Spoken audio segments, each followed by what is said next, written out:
1 से 5 दुकान किए और फिर 4 कंधों पर स्मशान चले गए। इसी के लिए पृथ्वी पर आए थे।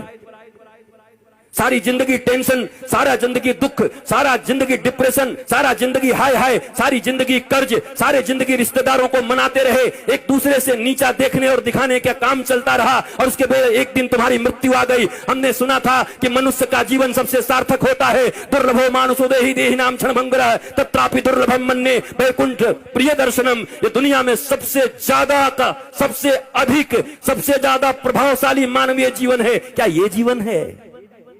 क्या इस जीवन के लिए मनुष्य को श्रेष्ठ बोला गया? ये कौन सी श्रेष्ठता है तुम्हारी? तुम चैन से सो नहीं सकते, तुम चैन से बैठ नहीं सकते, तुम पड़ोसियों का उत्थान नहीं देख सकते, तुम दुख को हैंडल नहीं कर सकते। राम जी के जैसा सत्ता चला जाए, उसके बाद भी जब माता कौशल्या पूछती हैं, राम तुमने सब काम कर लिया ना, सारी पूजाएं कर ली ना, कल मेरे बेटे का राज्याभिषेक होने वाला है, कल तो युवराज बनेगा। तो धीरे से राम जी कहते हैं, मां मेरे पिताजी इतने छोटे थोड़ी हैं। बोला क्या हुआ? मेरे पिताजी ने निर्णय किया है कि छोटे से राज्य अयोध्या का मुझे युवराज नहीं बनाएंगे। पिता दीन मोहि कानन राजू, उन्होंने मुझे बन का राजा बना दिया है, मुझे बन का विराट राजा बना दिया है। ये राम है। रातों रात सत्ता छिन गई पर अपने पिता को कह रहे हैं, मेरे पिता ने मुझे बन का राजा बना दिया। मां अयोध्या छोटी है, मैं बड़ा हूं ना। तो कहा तू इतना छोटा राज्य संभालेगा, तू बन का राज संभाल। जा, लाखों ऋषि महर्षि तेरा इंतजार कर रहे हैं। कई सबरी तुम्हारे लिए बैठी हैं, कई सुतीक्षण बैठे हैं, कई सरभंग बैठे हैं, कई जटायु तुम्हारे लिए बैठे हैं, कहीं सुग्रीव बैठा है बाली से लात खाए। जाओ सबका उद्धार करो। और इसलिए राम को वनवास दे दिया। पर तुम्हारे जीवन में ऐसी स्थिति आ जाए तो तुम्हारे बच्चे आत्महत्या कर लेते। नंबर कम आ जाए, अगर पिताजी ने कह दिया, माता जी ने अगर तेरा 80% से कम आया, शर्मा जी के बेटा से अगर तेरा नंबर कम आया तो मैं जहर खा लूंगी। बच्चा देखता है नंबर तो आया 60%, घर आते आते सोचता है आखिर माता पिता ने कहा है हम जहर खा जाएंगे, वो क्यों मरेंगे, हम ही खा जाते हैं। इतना प्रेशर क्यों पढ़ने का? क्या पढ़ा रहे हो? मशीन बना रहे हो बच्चों को? गधों की तरह बोझ टांग दिया है यहां पर, क्या करोगे? 2 रोटियां ही तो कमाओगे ना, 2 कपड़े ही तो पहनोगे ना, इतने ही ना, किससे कुछ ज्यादा? रावण और राम की वृत्ति में क्या अंतर है? इतना ही तो है। रावण कहता है कि दुनिया में जितना भी सुंदर है वो सब मेरा होना चाहिए, सब मेरा है। राम जी कहते हैं जो मेरा है वो सबसे सुंदर है। यही राम और रावण के विचार में अंतर है। जो मेरा है वो सबसे सुंदर है, दुनिया का सब सुंदर मेरा करने में तो रावण बन जाओगे। इस वृत्ति का अंतर है। यही राम और रावण का युद्ध है। जो प्राप्त है वही पर्याप्त है, नहीं तो सर्वत्र दुख व्याप्त है। जो प्राप्त है वही पर्याप्त है। मेरे पास जो कुछ है वही है। परिश्रम करो, पुरुषार्थ करो, प्रार्थना करो, पर रो मत। वही है वही जो राम रचि राखा, को करे तर्क बढ़ा वही शाखा। इसका मतलब ये नहीं कि आलसी बन जाओ। अगर मैं भी ये कह के पढ़ा होता कि राम जी का कथा होगा तो राम जी कराएंगे, तो क्या राम जी हमारे घर में एरोप्लेन घुसा देते, एयर इंडिया को? क्या करते? हमें आना पड़ा, हमें निकलना पड़ा, वृंदावन से आकर के दिल्ली आना पड़ा, दिल्ली से हमें फ्लाइट लेनी पड़ी, फ्लाइट से आकर के रांची लेना पड़ा, रांची से 2.5-3 घंटे में हम और अन्नू बैठ करके साथ साथ में यहां तक पहुंचे। तब जाकर के बेरमो फूसरो पहुंचे। यहां घाटी ऐसी पूरा झारखंड। हम तो चैतन्य महाप्रभु को याद करते आ रहे थे कि हे महाप्रभु हरे राम हरे कृष्ण हरे राम हरे कृष्ण। पूरा हरियाली चारों तरफ थी, अच्छा था। आए, यहां भी आनंद आया, आपको देख करके आनंद आया। याद रखो, कहते तो सभी हैं पर विश्वास रखो, दोनों भुजा उठा के कहता हूं, मेरे लिए बस एक ही आह्लाद है, न कोई चढ़ावा न कोई सामान, बस हृदय से आकर के बैठ करके राम का गुणगान सुन लो, यही मेरी दक्षिणा है। अगर तुम्हारे मुख से राम और कृष्ण के नाम निकलने लगे, तुम्हारे बच्चे अगर शिवाजी और छत्रपति महाराणा प्रताप इत्यादि की तरह होने लगे, विवेकानंद होने लगे, तो मेरी दक्षिणा मुझे मिल गई है। इससे ज्यादा क्या चाहिए? कपड़े भी हैं, गाड़ियां भी हैं, आश्रम भी हैं, बहुत कुछ है। अब क्या करूंगा? मैं अकेला हूं। अकेला नहीं हूं, मेरे साथ 8 अरब लोग हैं। वसुधैव कुटुंबकम, 140 करोड़ भारतीयों के साथ साथ 8 अरब लोग। चूंकि सनातन संस्कृति ही एक ऐसी संस्कृति और धर्म है जो पूरी दुनिया को अपना परिवार मानती है। कोई कहता है मैं बड़ा, कोई कहता है मैं बड़ा, कोई कहता है मैं बड़ा, पर एक हमारा धर्म है जो कुछ नहीं कहता। वो कहता है धर्म की जय हो, अधर्म का नाश हो, प्राणियों में सद्भावना हो और विश्व का कल्याण हो। ये हम कहते हैं, सनातन ही धर्म है। बाकी मत हो सकते हैं, जितने भी लोग हैं, 8 अरब लोग हैं, 8 अरब मत हो सकता है, पर धर्म एक था, एक है और एक सदा रहेगा। और उस धर्म का नाम है सनातन धर्म। एकमात्र धर्म इस पृथ्वी पर है जो पूरी दुनिया को अपना परिवार मानता है, अपने परिवार की तरह रखता है और पूजता है। तुम्हें करो, मुझे याद है आज के 10-12 साल पहले जब योगी आदित्यनाथ जी महंत जी सांसद थे, हमारा मिलन हुआ गोरखपुर में, गोरखनाथ पीठ में। एक भागवत की कथा थी, वहां मैं भी था, आप भी थे, एक साथ बैठे हुए थे। हमारी चर्चा होने लगी। उन्होंने कहा क्या कहे, लोग हमें सांप्रदायिक सांप्रदायिक कहने लगते हैं। हम कि महाराज जी अब हमें ग्रंथ खोलना चाहिए। ग्रंथ खोल करके संप्रदाय का परिभाषा क्या है, संप्रदाय किसको कहते हैं। सम्यक प्रकार से हमारे पूर्वजों ने जो हमको प्रदान किया है, जो विचारधारा, जो अपनी विचारधारा, पवित्र विचारधारा हमारे पूर्वजों ने हमें प्रदान किया है, उसको कहते हैं सम्यक प्रकार से विचारों को प्रदान करने की प्रक्रिया को संप्रदाय कहते हैं। और अगर इसे संप्रदाय कहते हैं तो महाराज आज के बाद आप कह दीजिएगा टीवी चैनलों पर कि गर्व से कहो हम सांप्रदायिक हैं, हमारे पूर्वजों ने हमको जो विचार दिया है उसको लेकर के हम इस दुनिया में चल रहे हैं। लज्जा क्यों करते हो, शर्म क्यों करते हो? ये अनपढ़ लोग, ये गंवार लोग जिन्होंने मैकोले की शिक्षा विद्या पढ़ा करके तुम्हें पीछे की ओर ढकेल दिया, तुम सच्ची बात भी कहते हो तो कहने के लायक नहीं रह जाते हो। सांप्रदायिक कोई खराब शब्द नहीं है, संप्रदाय शब्द भारत का सबसे प्यारा शब्द है, सनातन संस्कृति का सबसे प्यारा शब्द है। पर तुमको संप्रदाय के लिए क्या पढ़ा दिया गया? तुष्टीकरण और संप्रदाय पढ़ा दिया गया तुमको। यहां तुष्टीकरण नहीं, यहां 140 करोड़ लोगों के संतुष्टीकरण की बात होती है, यहां 8 अरब विश्व के लोगों की संतुष्टीकरण की बात होती है। यह है सनातन धर्म। तुम्हें गौरव होना चाहिए अपने धर्म के ऊपर, पर तुम बैकडोर में रहते हो, पीछे रहते हो, क्योंकि तुम्हारे पास ज्ञान नहीं है, क्योंकि तुमने हिंदी नहीं पढ़ी, तुम इंग्लिश पढ़ रहे हो, ना हिंदी ना इंग्लिश, ये मिली जुली। मुझे ताज्जुब तब लगता है जब ये भोजपुरी सिनेमा के एक्टर भी जब टीवी पर आते हैं तो एंड आई इफ यू, अरे भोजपुरी में पिक्चर बनाए, भोजपुरी में बोल। ये हिंदी एक्टर जब आते हैं, सिनेमा बनाएंगे हिंदी, बनेंगे कूली, बनेंगे गांव के आदमी, पर जब आएंगे तो एंड आई एंड दिया एंड मेरी जान, अरे हिंदी बोल भाई, तुमको इन हिंदी वालों ने सुपरस्टार बनाया है। टेटे टेटे इंग्लिश बोलता है बैठ के, पर हमारे देश में अंग्रेजी बोलना मतलब एजुकेटेड होना, ज्ञानी होना। ये भारतीयों, इस गुलामी से कब निकलोगी? इस दुनिया में सबसे रीच लैंग्वेज है तो संस्कृत है, और सबसे पुअर लैंग्वेज है तो इंग्लिश है। संस्कृत के पास 1,74,00,000 से ज्यादा वर्ड्स हैं। करोड़ कह दिया, अरब। इंग्लिश के पास कितने हैं? बेचारा हर साल 2-4-10 बढ़ाते रहता है।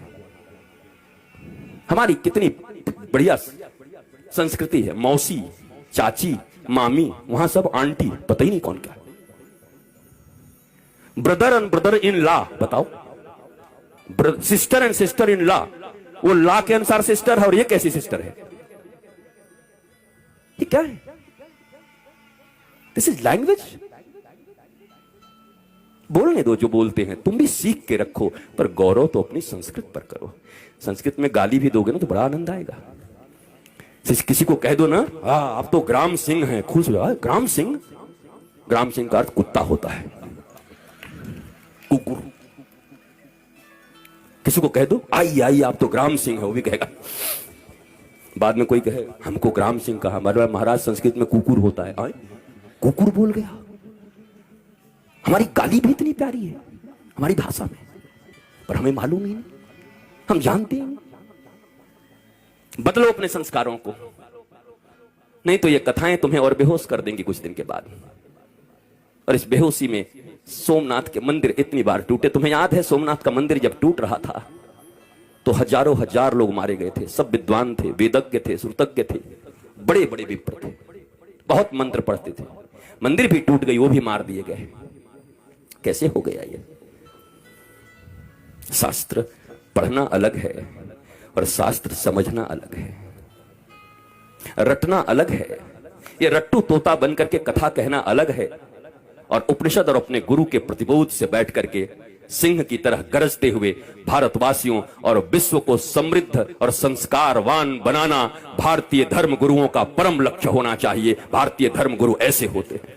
हम रट्टू तोता लोग नहीं हैं। हमें कोई सिखा दिया और तोते की तरह हम आकर प्रवचन करने लगे और भाषण करने लगे। वैसे ऐसे लोग हैं। 7 दिनों में लोग कहते हैं, क्या कहूं, इस श्लोक का वर्णन तो अगर मैं करने लगूं तो 7 दिन तक करना पड़ेगा। हमने एक जगह पंडाल में कह दिया पंडाल का खर्चा हम देंगे, तू करके दिखा। भाग गया, क्योंकि कर ही नहीं सकते 7 दिन तक।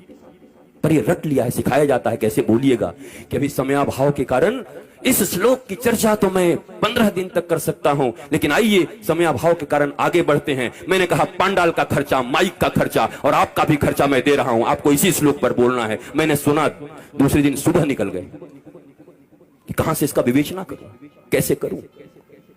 ये कोई व्यवसाय नहीं है, कोई व्यापार नहीं है। प्यार को व्यापार मत बनाओ। धर्म प्यार है, धर्म प्रीति है, धर्म से डरते नहीं हैं, धर्म प्रेम वर्धित करता है। भक्ति और विभक्ति दो चीजें होती हैं। भक्त बनने आए हो, विभक्त का अर्थ होता है अलग होना भगवान से, और भक्त का अर्थ होता है जुड़ जाना। इस बाजारवाद की दुनिया में हर जगह बस सामान की तरह हम बिक रहे हैं। रोज तुम्हें लुभाया जा रहा है, पूरा बाजार चुंबक हो गया है, तुम सड़े हुए लोहे हो गए हो, सब कुछ उसी में छीना जा रहा है। कमाल हो गया। बरसों से हमारी रक्षाबंधन की कितनी सुंदर परंपरा चली आ रही है, और उस परंपरा में आज क्या होता है, फलाना डायमंड दो, इस रक्षाबंधन पर अपनी बहन को उपहार दो। बताओ वो भाई क्या करेगा जो खेतों में काम करता है। पीढ़ियों का उनका प्यार भाई बहन के बीच, पर ये प्रचार भाई बहन के प्रेम, पति पत्नी को मैंने देखा, ये कुकर लाओ और बीबी से प्यार बढ़ाओ। हम कि वाह, ये कुकर नहीं होगा तो बीबी से प्रेम नहीं होगा, पत्नी से प्रेम नहीं होगा, कुकर से प्रेम होगा। कुकर और पत्नी का क्या संबंध है? डायमंड और भाई बहन का क्या संबंध है? हर चीज को पैसे से जोड़ दिया। बात बनाना भैया, सबसे बड़ा रुपया। कहीं रिश्ते नहीं रह गए, गांव नहीं रह गए।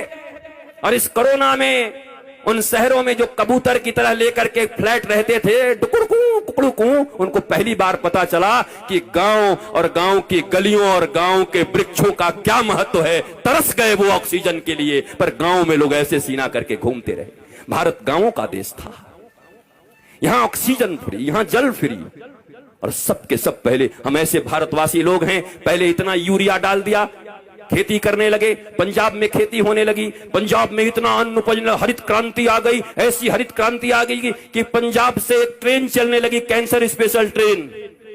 क्या करोगे ऐसी हरित क्रांति का, जब अपने ही बच्चों को कैंसर का पेशेंट बनाते रहे। इतनी भूख और इतनी लालच किस बात की है? तो ये भारतवासियों को हो क्या गया है? जो भारत विश्व गुरु था, जिस भारत की माताएं प्रहलाद, अलर्क जैसे पुत्रों को जन्म देती थी, ये हो क्या गया है? ये कहां से बुद्धि बिगड़ गई हमारी? ये कहां से आपके बच्चों में आप कंपटीशन भर रहे हैं, सिर्फ प्रतियोगिता भर रहे हैं। इतना छोटा बच्चा होता है, उसको प्रतियोगिता से तुम्हें इतना नंबर लाना पड़ेगा, उससे ज्यादा नंबर लाना पड़ेगा। क्या क्या बना रहे हो उसको? कोई कहता है डॉक्टर बनो, कोई कहता है इंजीनियर बनो, कोई कहता है ये बनो, कोई कहता है व्यवसायी बनो। कोई नहीं कहता बेटा तो कुछ बन न बन, पर श्रवण कुमार की तरह ऐसा बनना कि बूढ़े माता पिता को अगर तीर्थ करने का मन हो तो कंधे पर बिठा के ले चलना। इंसान बन जा, आदमी बन जा, सच्चा बेटा बन जा। वो कोई नहीं बना रहा। उसके बाद रो रहे हैं, उसके बाद निंदा कर रहे हैं गांव में घूम घूम के, हमारा बेटा हमारी बात नहीं सुनता, बहू बात नहीं सुनती, बेटी बात नहीं सुनती। आपने शिक्षा क्या दिया था? और आपकी भी गलती नहीं है मेरे माता पिता, और मैं औलादों को भी कहूंगा, ये जो बेटे और बेटी हैं, इतना कम से कम मानो, जिन्होंने तुम्हें इस पृथ्वी पर लाया है, जिन्होंने गर्भ में रखा है, उससे अपना तुम्हारा इस दुनिया में कोई नहीं हो सकता। फिर दोनों भुजा उठा के कहता हूं, इस दुनिया में अगर तुम्हारा कोई सबसे सच्चा मित्र हो सकता है तो माता पिता और गुरु, इसके सिवा तुम्हारा कोई मित्र नहीं हो सकता। बाकी सब पता नहीं कहां तुम्हें धकेल देंगे। पहली गुरु, मां, पिता, इन दोनों के तुम न हुए तो दुनिया वाले तुम्हारे अपने होंगे। किसको मित्र मान रहे हो? दुनिया में कैसे फ्रेंडशिप है? मेरी वो फास्ट फ्रेंड है। किस लिए?